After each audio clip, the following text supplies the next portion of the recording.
Hello दोस्तों। मेरा नाम है रिया। हाँ, वही रिया जो सुनकर थोड़ा सा मुस्कुरा देते हो ना तुम लोग। उम्र मेरी अभी 23 की हो चुकी है। गोरी हूँ, लंबे बाल, थोड़ी सी भरी हुई काया। मतलब जहाँ होना चाहिए वहाँ थोड़ा ज़्यादा है, और जहाँ कम होना चाहिए वहाँ बिल्कुल परफेक्ट। लोग कहते हैं मेरी आंखें बहुत बोलती हैं, और हंसते वक्त गालों पर डिंपल पड़ जाते हैं जो किसी को भी पागल कर दें। मैं गांव की हूँ, लेकिन अब शहर में रहती हूँ। घर में मम्मी पापा, एक छोटा भाई और मैं। बस यही छोटी सी दुनिया है मेरी। आज मैं तुम्हें अपनी ज़िंदगी की वो बात बताने जा रही हूँ जो मैंने कभी किसी को नहीं बताई। सुनना चाहोगे ना? अच्छा, तो चुपचाप बैठो, चाय का कप ले लो और मेरी बात सुनते जाओ। हमारे गांव में एक पुराना मंदिर है ना, बड़ा वाला, जो जंगल के किनारे पर बना है। बचपन से सुनती आई हूँ कि वहाँ रात को कोई आवाज़ें आती हैं, कोई रोता है, कोई हंसता है। लोग कहते हैं वो देवी का चमत्कार है। मैं तो कभी डरती नहीं थी, उल्टा मुझे वो जगह बहुत पसंद थी। शाम ढलते ही मैं अकेले चली जाती थी वहाँ। मंदिर के पीछे एक बड़ा सा तालाब है, उसमें कमल के फूल खिलते हैं। मैं वहाँ बैठकर किताब पढ़ती थी या बस पानी में पत्थर उछालती रहती। एक दिन शाम को मैं फिर गई थी। सूरज ढल चुका था, आसमान में लाल नारंगी रंग बिखरा हुआ था। मैं तालाब के किनारे बैठी थी, पैर पानी में लटकाए हुए। हवा ठंडी थी, मेरे बाल उड़ रहे थे। तभी मुझे लगा किसी ने मेरे नाम लिया। रिया। बहुत धीमी आवाज़ थी, जैसे हवा में घुल गई हो। मैंने इधर उधर देखा, कोई नहीं था। मैंने सोचा शायद मेरा वहम है, फिर से बैठ गई। थोड़ी देर बाद फिर वही आवाज़, रिया, इधर आओ। इस बार मैं डर तो नहीं गई, लेकिन दिल ज़रा तेज़ धड़कने लगा। मैं उठी और मंदिर की तरफ चली गई। मंदिर के अंदर हमेशा एक छोटा सा दिया जलता रहता है। आज भी जल रहा था। मैं अंदर गई तो देखा दिया की लौ बहुत ज़्यादा हिल रही थी, जबकि हवा बिल्कुल शांत थी। मैं थोड़ा करीब गई, तभी मेरे कानों में फिर वही आवाज़ आई, लेकिन इस बार बिल्कुल पास से, तुम बहुत सुंदर हो रिया, बहुत दिनों से तुम्हें देख रहा हूँ। मैं पीछे मुड़ी, कोई नहीं था। फिर भी मुझे लगा कोई है। मैंने धीरे से पूछा, कौन हो तुम? कोई जवाब नहीं आया, बस दिया की लौ और तेज़ हिलने लगी। मैं थोड़ी देर वहीं खड़ी रही, फिर बाहर आ गई। तालाब के किनारे फिर बैठ गई। अब मन में अजीब सा डर भी था और उत्सुकता भी। मुझे लगा कोई मुझे देख रहा है। मैंने अपने चारों तरफ देखा, लेकिन जंगल में सिर्फ झींगरों की आवाज़ थी। उस रात घर आकर मैं सो नहीं पाई। बार बार वो आवाज़ याद आ रही थी, तुम बहुत सुंदर हो रिया। अजीब सी गुदगुदी हो रही थी मन में। अगली शाम मैं फिर गई, इस बार जानबूझकर। मैंने सोचा देखूं तो सही कौन है ये। मैं मंदिर के अंदर गई। दिया जल रहा था। मैंने पूछा, कल तुमने मुझे बुलाया था ना, आज फिर बुला रहे हो? तभी हुआ कुछ ऐसा जिसने मेरी सांसें रोक दी। दिया की लौ अचानक बहुत ऊंची हो गई और दीवार पर एक साया दिखाई दिया। बहुत लंबा साया, जैसे किसी बहुत लंबे आदमी का। मैं डर गई, लेकिन पैर नहीं हिले। साया धीरे धीरे दीवार पर घूमने लगा। फिर वो आवाज़ आई, डरो मत रिया, मैं तुम्हारा कोई नुकसान नहीं करूँगा। मैं बस तुमसे बात करना चाहता हूँ। मैंने हिम्मत करके पूछा, तुम कौन हो? दिखाई क्यों नहीं देते? मैं इस मंदिर का रखवाला हूँ। बहुत साल पहले की बात है। मैं यहाँ पूजा करता था। एक रात चोर आए, मुझे मार डाला। तब से मैं यहीं हूँ। ना जा पाता हूँ, ना कोई मुझे देख पाता है। सिर्फ तुम मुझे सुन सकती हो। मैं चुप रही, फिर बोली, मुझे क्यों? क्योंकि तुम्हारा दिल साफ है।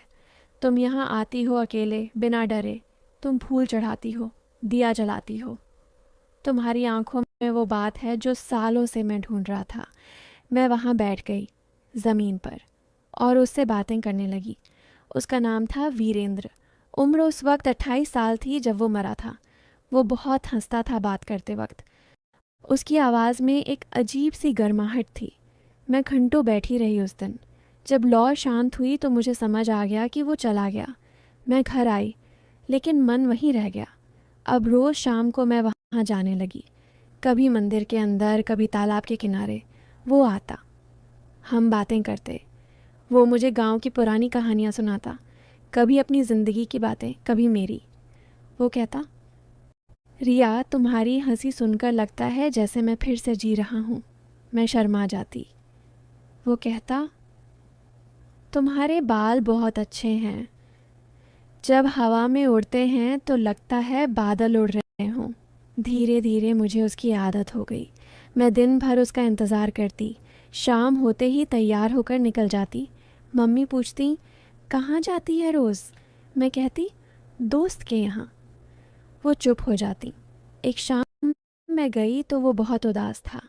मैंने पूछा, क्या हुआ? वो बोला, रिया, मुझे डर लग रहा है। किस बात का? कि कहीं तुम्हें मेरे कारण कोई नुकसान न हो जाए। लोग कहते हैं जो मेरे संपर्क में आता है उसके साथ कुछ बुरा होता है। मैंने हंसकर कहा, मुझे कुछ नहीं होगा, मैं तो तुम्हारी दोस्त हूँ ना। वो चुप रहा, फिर बोला, रिया, मैं तुमसे कुछ कहना चाहता हूँ। कहो ना। मेरा दिल ज़ोर से धड़क गया। मैं कुछ बोल नहीं पाई, बस वहाँ बैठी रही। उस रात मैं जल्दी घर आ गई। अब बातें बदलने लगी थीं। वो पहले से ज़्यादा मेरी तारीफ़ करता। कहता, तुम्हारी कमर बहुत सुंदर है, जब चलती हो तो लगता है नदी बह रही हो। मैं शर्मा जाती, लेकिन अच्छा भी लगता। कभी कहता, तुम्हारे होंठ जैसे गुलाब की पंखुड़ियाँ। मैं हंस देती। एक शाम मैं वहाँ बहुत देर तक रुक गई। रात हो चुकी थी। अचानक बहुत तेज़ हवा चली। दिया बुझ गया। चारों तरफ अंधेरा। मैं डर गई। तभी उसकी आवाज़ आई, रिया, मेरे पास आओ। मैं सांस रोककर सुनती रही। बस एक बार तुम्हारे हाथ अपने हाथों में लेना चाहता हूँ, तुम्हारे बालों में उंगलियाँ फेरना चाहता हूँ। मैं उठी और बाहर भागी। घर आकर रोई, बहुत रोई। मुझे समझ नहीं आ रहा था क्या करूँ। अगले दिन मैं नहीं गई, ना उसके अगले दिन। वो बेचारा इंतज़ार करता रहा होगा, लेकिन मैं डर गई थी।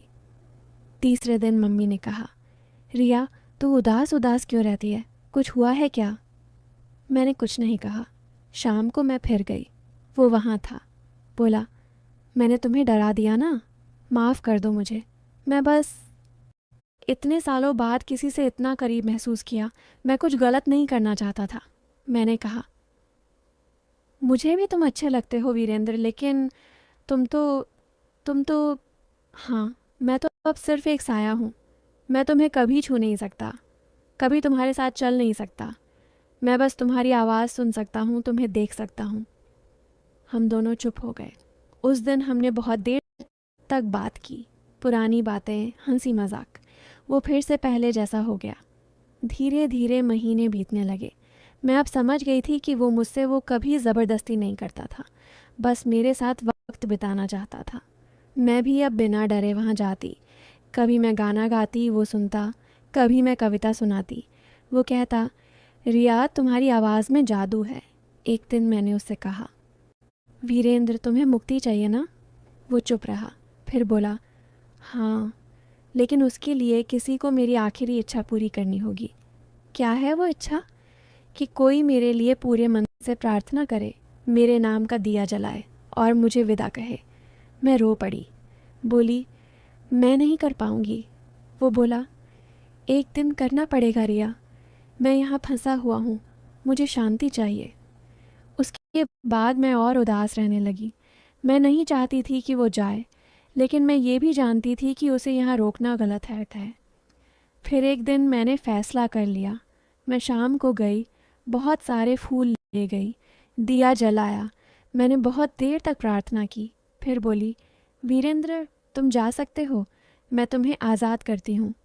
कुछ देर तक कुछ नहीं हुआ। फिर दिया की लौ बहुत ऊंची हो गई और मुझे लगा कोई मेरे माथे को छू रहा है, बहुत हल्का सा, जैसे पंख का स्पर्श। फिर वो आवाज़ आई, आखिरी बार, धन्यवाद रिया, तुमने मुझे जीवन दिया और अब मुक्ति भी। मैं हमेशा तुम्हें देखता रहूँगा ऊपर से। तुम खुश रहना। लौ बुझ गई। मैं बहुत देर तक वहाँ बैठी रही, रोती रही। उसके बाद मैं कभी उस मंदिर में नहीं गई। लेकिन आज भी जब शाम होती है, हवा चलती है, तो मुझे लगता है कोई मेरे बालों में उंगलियां फेर रहा है, कोई धीरे से मेरा नाम ले रहा है।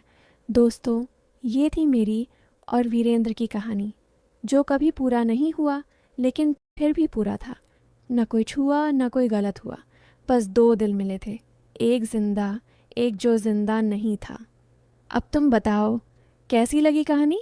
अच्छी लगी ना? हाँ, थोड़ी सी उदासी है आखिर में, लेकिन ज़िंदगी तो ऐसी ही है ना। कभी कभी जो सबसे करीब लगता है वो सबसे दूर चला जाता है। बस यही थी मेरी कहानी। अब मैं चलती हूँ। तुम सब खुश रहो। और हाँ, कभी उस मंदिर के पास से गुजरो तो एक फूल चढ़ा देना, वीरेंद्र के नाम का।